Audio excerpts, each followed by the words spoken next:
उत्तर प्रदेश के मेरठ में सरधना थाना क्षेत्र के कपसाड़ गांव में युवती के किडनैप और उसकी मां की हत्या के मामले में 24 घंटे से ज्यादा का वक्त बीत जाने के बाद भी युवती और अपहरणकर्ताओं का सुराग लगाने में पुलिस खाली हाथ है। पुलिस की 10 टीमें लड़की और अपहरणकर्ताओं की खोज में अलग अलग जिलों में दबिश दे रही हैं। विपक्षी नेताओं ने अपहरण हत्या के गंभीर मामले पर सरकार को घेर कर आरोपियों की गिरफ्तारी और रासुका लगाने की मांग की। वहीं गाँव में दलित नेताओं का तांता लगा हुआ है। इस मामले ने राजनीतिक रंग ले लिया है। पक्ष और विपक्षी नेताओं ने दुस्साहसिक वारदात को राजनीतिक रूप देना शुरू कर दिया है। विधायक अतुल प्रधान ने धरना प्रदर्शन कर आरोपियों पर जल्द कार्रवाई की मांग की। डीआईजी विपिन ताड़ा का कहना है कि दलित युवती के अपहरण और उसकी मां की हत्या के मामले में पुलिस का एक्शन लगातार जारी है। पुलिस टीमें रात भर लड़की और आरोपी की तलाश करती रही। बता दें कि पुलिस ने सरधना, ठाकुर चौबीसी, तराला और कैरी गांव तक दबिश दी। लड़का और लड़की पहले से ही परिचित बताए जा रहे हैं। बता दें कि अब तक दोनों का कोई भी पता नहीं चल पाया है। 200 से ज्यादा सीसीटीवी भी खंगाले गए, लेकिन कोई ठोस सुराग नहीं मिला। आरोपी पारा सोम लड़की को पैदल जंगल के रास्ते भगा कर ले गया था और करीब 5 किलोमीटर तक भागने के बाद दोनों सफेद रंग की ऑल्टो कार में बैठकर भाग गए। दोनों की आखिरी लोकेशन तराला थाना क्षेत्र के कैली गाँव में मिली, जहाँ ग्रामीणों ने उन्हें देखा भी था। घटना के बाद से आरोपी पारा सोम, उसका दोस्त सुनील और 2 अन्य युवक फरार हैं। सभी के मोबाइल भी बंद हैं। लड़की के भाई नरसिंह का कहना है कि 24 घंटे बीत चुके हैं, लेकिन अभी तक बहन का कोई भी पता नहीं चल पाया है। उन्हें युवती के साथ अनहोनी होने की आशंका है। वहीं नेताओं का कहना है कि घटना पर जातिवाद कार्रवाई की जा रही है। अगर आरोपी दूसरी जाति के होते तो अब तक बुलडोजर कार्रवाई हो जाती। आरोपी के घर पर बुलडोजर चलाने की मांग की जा रही है। आपको बता दें कि सीधे अस्पताल से पोस्टमार्टम हाउस लेकर जा रही पुलिस की भनक जैसे ही लोगों को लगी, उन्होंने एम्बुलेंस रोक कर तोड़फोड़ कर दी और लाश उठाने से रोककर आरोपी की गिरफ्तारी की मांग पर अड़ गए। अफसरों ने समझा बुझाकर लोगों को शांत किया। करीब 2 घंटे के हाई वोल्टेज ड्रामे के बाद शव को पोस्टमार्टम के लिए भेजा गया। आरोपी राजपूत है। उसके दादा दादी को पुलिस ने हिरासत में ले लिया है, जबकि माता पिता और भाई फरार है। गाँव में 3 थानों की पुलिस फोर्स तैनात कर गाँव को छावनी में तब्दील कर दिया गया है। कल थाना सरधना में घटित घटना में परिजनों द्वारा दी गई तहरीर पर पुलिस द्वारा 2 अभियुक्तों के विरुद्ध गंभीर धाराओं में मुकदमा दर्ज किया गया है। इसमें 10 से अधिक पुलिस टीमें कई जनपदों में लगी है, जो अभियुक्त की गिरफ्तारी और युवती की बरामदगी के लिए निरंतर प्रयासरत है। अभी तक की जानकारी में जो सामने आया है, दोनों पक्ष एक ही गाँव के हैं और युवक और युवती आपस में पूर्व परिचित हैं। इसमें जो भी सुराग मिल रहे हैं, उस आधार पर पुलिस शीघ्रता से कार्रवाई कर रही है।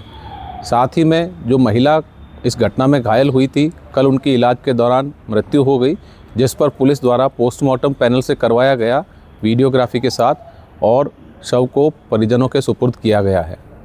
पुलिस व प्रशासन के सभी अधिकारी निरंतर परिजनों के संपर्क में हैं और उनकी आवश्यक मदद की जा रही है। कानून व्यवस्था संबंधित कोई समस्या मौके पर नहीं है और शीघ्रता से अभियुक्त की गिरफ्तारी और युवती की बरामदगी के लिए गंभीर प्रयास किए जा रहे हैं।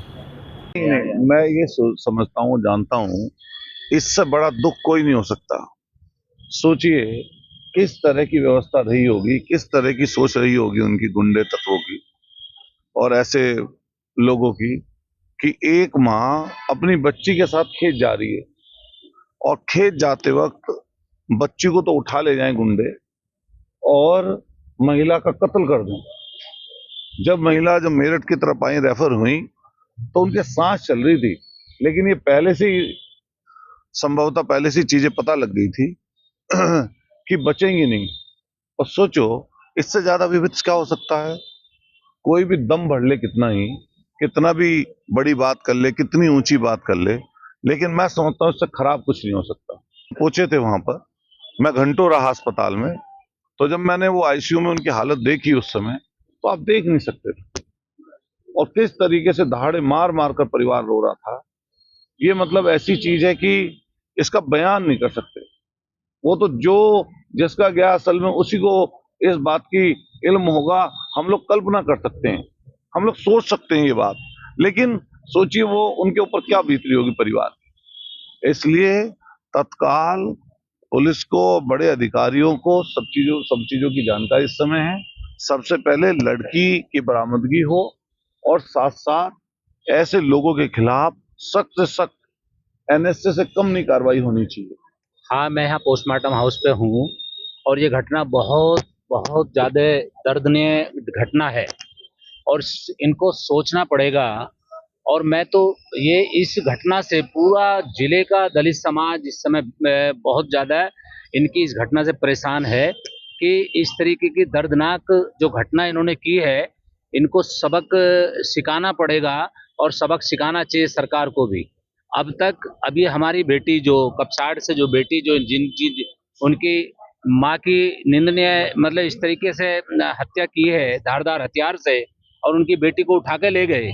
ये जंगल राज, इनको रोकना पड़ेगा। और अब तक तो प्रशासन को उनके घरों पे बुलडोजर लेके पहुंचा देना चाहिए था। जब बुलडोजर की बात करते हैं, छोटे से मामले में बुलडोजर भेजते हैं, जब दलित समाज पे अत्याचार होता है तब बुलडोजर नहीं निकलता इनका। इनको वहां जाना चाहिए और उनको सबक सिखाना चाहिए। और रात रात में लड़की जो हमारी बेटी है, हमारी बहन है, उसको बरामद करना चाहिए। और मैं अपने समाज को ये कहना चाहता हूँ कि भाई इस तरीके का जो जख्म इन्होंने दिया है या दलितों पे जो अत्याचार और जुल्म ये कर रहे हैं, हम सबको एक होना पड़ेगा। आज हम लोग जो हैं मतलब ये सोचते हैं कि कपसाड़ में कम संख्या में लोग हैं, दलित समाज के कम संख्या में लोग हैं। अरे पूरा जिला कपसाड़ के साथ खड़ा है। मेरा नाम संजीव पाल है। आजाद समाज पार्टी भीम आर्मी का मैं प्रदेश संगठन मंत्री हूँ।